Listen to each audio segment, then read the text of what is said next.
Minute is rated R. The Rocky Horror Picture Show is also rated R. We're going to spend this time discussing the movie in gory detail, and along the road we will talk about some adult content and use some of our favorite swear words. Strumpet, quim, beard splitter, inexpressibles. Consider yourselves warned. Welcome to Rocky Horror Minute. We are your hosts, Leandra And Kelly. And Rocky Horror Minute is a podcast where we go over the Rocky Horror Picture Show in excruciating detail, 1 minute at a time. Today, we are going over minute 3. That's right, and of course that just involves more of the science fiction double feature song. Leandra, do you want to go over Gladly. what we saw? Okay, so we ended with Anne Francis starring in Forbidden Planet, and next we have at the late night double feature picture show. I knew Leo G. Carroll was over a barrel when Tarantula took to the hills, and I really got hot when I saw Jeanette Scott fight a Triffid that spits poison and kills.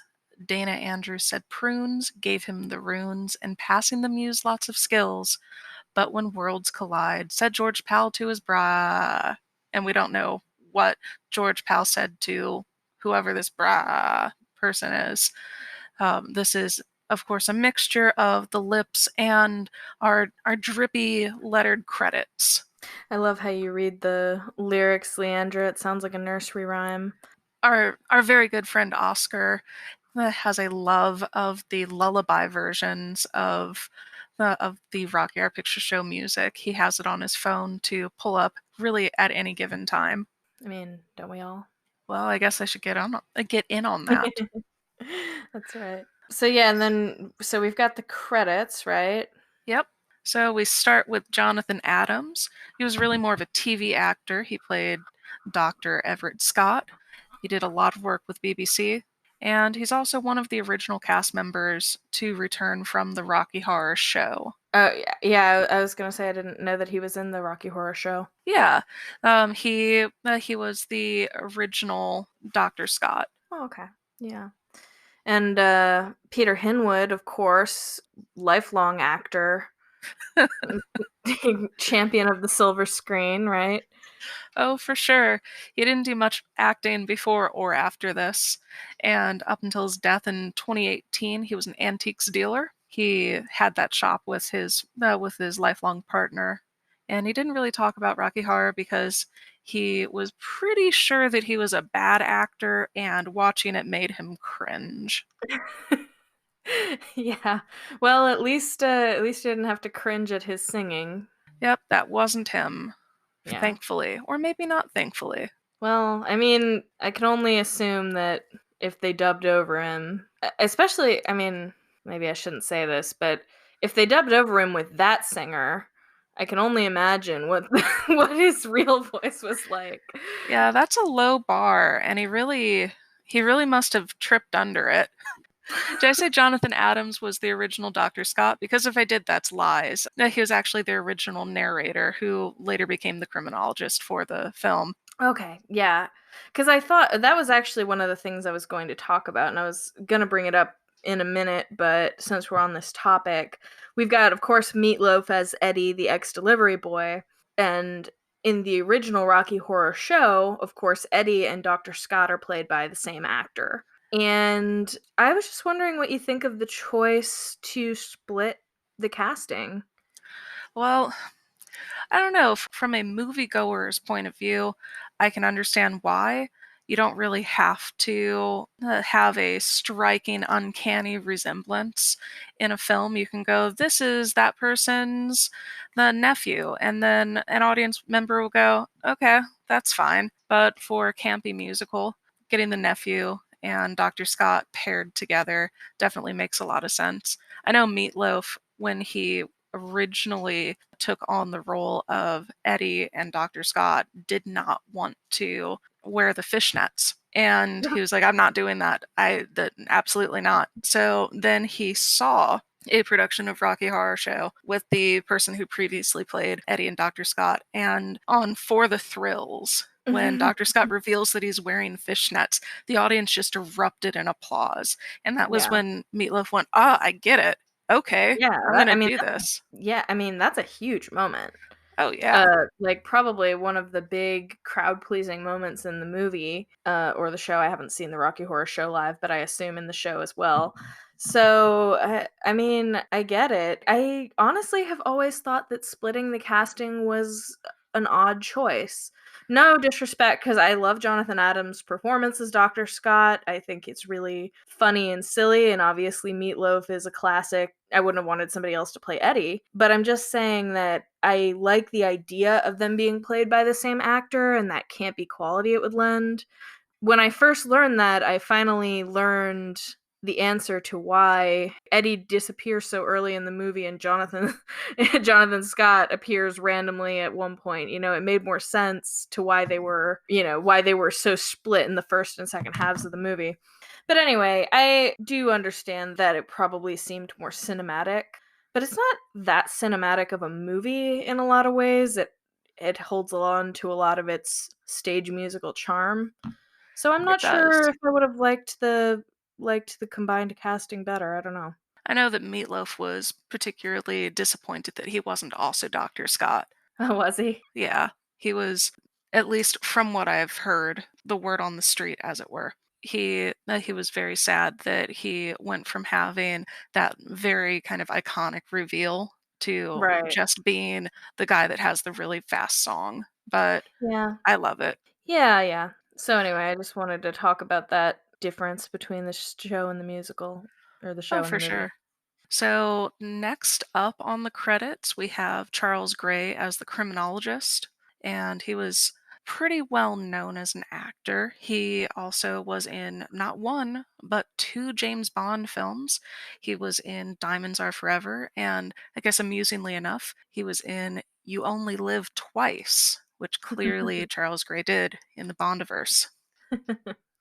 Yeah, I've seen Diamonds Are Forever. I've not seen You Only Live Twice, I think, unless it was during one of the many Bond marathons my dad would play as a child. So, anyway, I love Charles Gray. I think he's a phenomenal actor for that kind of really silly performance that he gives, and love his delivery of the lines in Rocky Horror Picture Show. I can't imagine the criminologist played by anybody else at this point. And he is one of the few, the proud, who reprises his role, sort of, in Shock Treatment.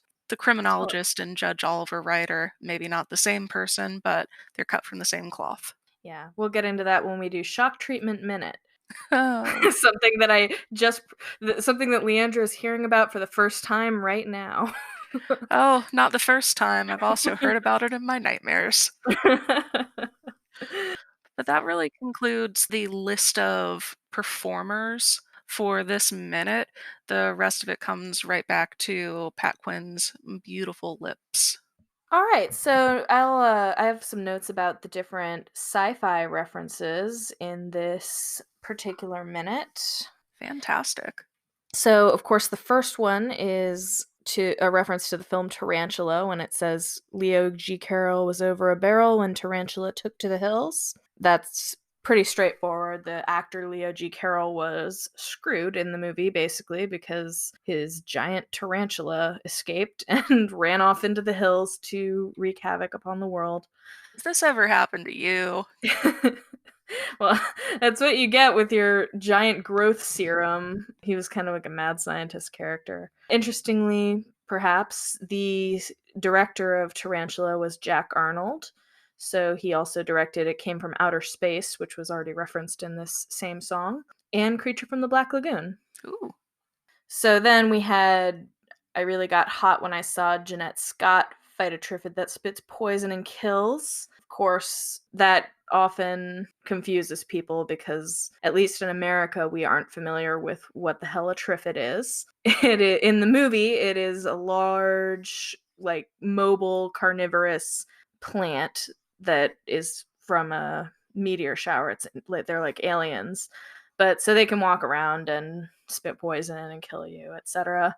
Apparently, in British English, it's a somewhat common term now that you would just use to refer to like a weird, large, strange, and interesting plant. You know, say you like, I don't know, like some kind of weird invasive plant, you might call it a triffid. But so that's that explained. And then, of course, Dana Andrews said prunes gave him the runes and passing them used lots of skills. That's probably one of the more obscure references in the song. And one of my least favorite. Have you seen it? No. I Oh, just don't okay. like that series of lines. I'm like, Oh no, it's honestly a very so it's hard to even parse what this line means, I would say. Prunes gave him the runes and passing them used lots of skills. Doesn't mean anything to you unless you've seen this movie or researched it. The movie is Night of the Demon, and it's apparently a decent movie. I have not watched it yet. I probably will at some point. But I was trying to understand what could possibly be referring to prunes in this movie. And as far as I can tell, it's just like a British slang term for like a stodgy old person. And I guess Richard O'Brien was that desperate for a rhyme with runes. I mean, runes are very prominent in the movie. The whole thing is about, I guess, this demonic set of runes that you need to pass to somebody oh. in order to, and they were like informed that they would need to do this in order to be rid of the curse or whatever. And I get, but even so, I mean, again, to say passing them used lots of skills is not how human beings talk, even if they're from Britain. So so the syntax it's a pretty clumsy line written for the rhyme. Again, I'm sorry, Richard O'Brien, if you're listening to this, endorse us and I will record over it. But that's my take on that particular lyric, at least. Yeah, I think that now that you've explained it, it makes so much more sense. I was thinking of literal prunes, and I thought this was just a very weird, like, let's pause the science fiction references and talk about like constipation and Right. prunes as a laxative. Yeah, I mean that's really the only thing that I've never even seen a prune in real life. That's the only thing I associate prunes with, really. You've never seen a prune in real life. No, they're Okay. not the same as raisins, right? Or are they? Right. No, they're Okay. not. They're like large raisins. They're very tasty. I'll take your word for that. But yeah, I mean, so it's like, at least again, this might be different for British audiences or whatever, but for an American audience, I think prunes are like almost synonymous with laxatives. So it's, yeah, not a favorite line of mine. And the next one is not bad, but it's weird too, because the next line is when worlds collide, said George Pell to his bride, I'm going to give you some terrible thrills. The thing that's weird about this, When Worlds Collide, of course, is a movie, but George Pell is the producer of that movie. He's not in it. He doesn't play a character. He's not even the director. So unsure why he and his bride were name dropped in the song and what Richard O'Brien meant by this. I mean, does that make any sense to you, Leandra? It may not make sense, but I don't know, there's just something very, very good about, that series of syllables put together, said Yeah. George Pal to his bride. I don't know, it Yeah. feels right. So, So good this, good on you, unlike, Richard. yeah, I mean, unlike the prunes thing, I actually do like this lyric a lot. And as somebody who plays Trixie, that line is usually like your big moment, the terrible thrills part. Or at least that's where I save any big reveals I have going on, usually for that moment, because then you've got like one chorus left to do whatever fun thing you're doing. So, anyway, love that moment in the song, love the lyric. Not sure why he chose George Pal, unless it just was the best name. And like his bride, I don't, and what I'm wondering is if there's a bit of like cinema history there I'm not privy to. I did try to find out without any success, but like I don't know if it's referencing something, but that's the situation with that. So I know that when I'm choreographing Trixie routines, if somebody's like, "I really want to, end this in fewer clothing pieces than I started with," I generally tell them that it's "When worlds cuss shirt," said George Pal to his bride, "I'm gonna give you some terrible thrills. like your skirts off. And that's kind of how I tend to get that going. So you're right, it is, I think, a very good time to start taking off those clothes. Yeah, I mean, well, you're lucky if I even start the routine in a shirt, but I'll sometimes take some smaller things off earlier if I'm stripping or if there's like I do as you know, Leandra, I do a lot of sillier tricksy routines with some kind of joke element. So that is sometimes where I save the big reveal of whatever stupid thing I'm going to do. Because then I've got a whole chorus to play with it. I think a lot of newbies to Trixie set it up so that they are completely naked by terrible thrills, and that's a mistake because that last minute or so of the song is longer than you think when you're standing out there naked and like out of things to do, you know. And by naked, of course, I mean mostly naked to the degree that our theater allows it.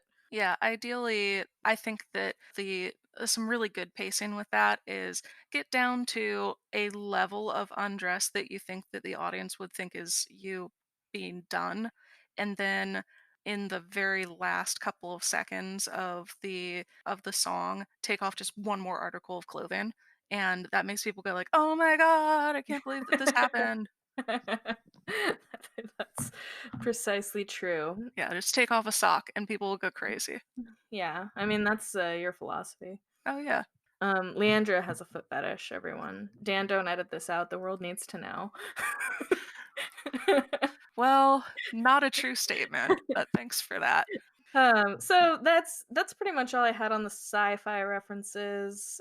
This is, of course, still part of the typical Trixie routine, and we were talking about that. I don't know if you had any other exciting Trixie routines you've seen. So this was one that I actually didn't see, but I heard about, and it involves you.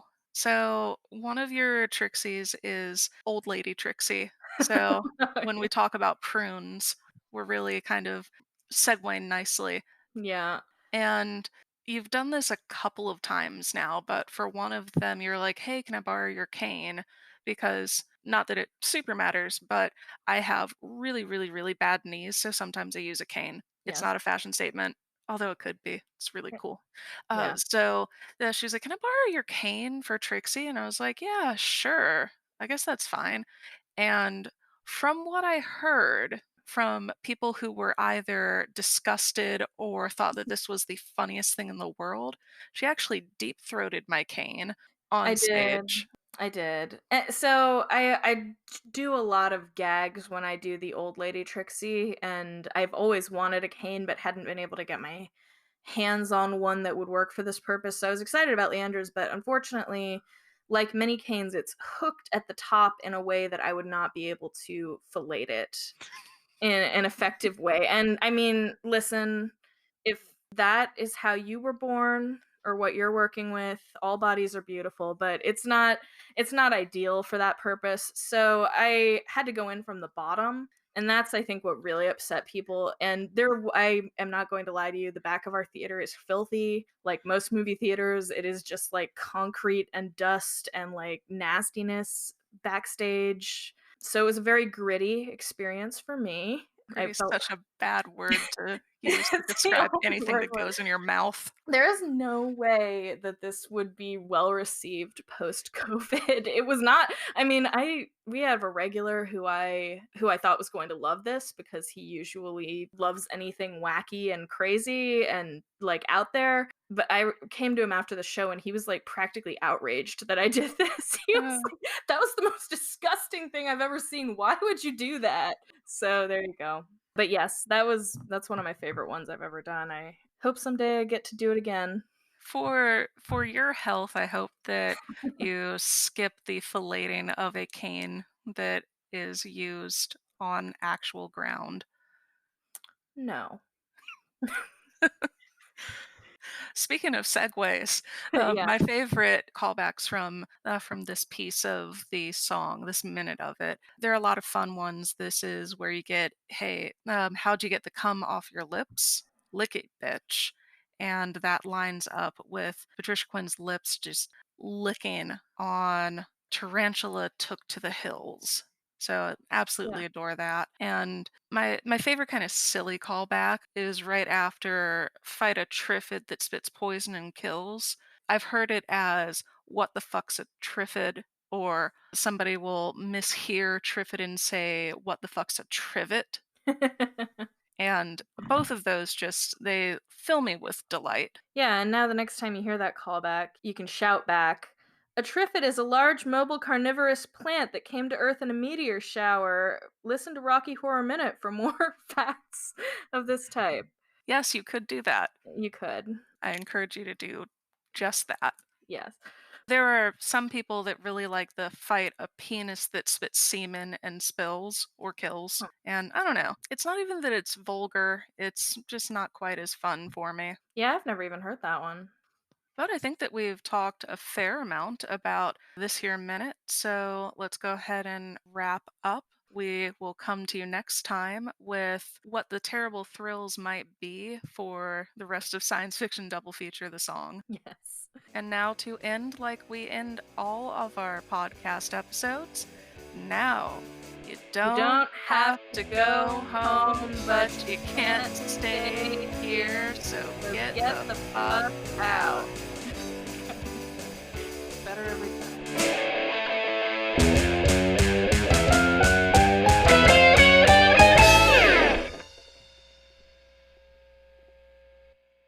This minute is cursed. This cursed minute brought to you by the letter Y.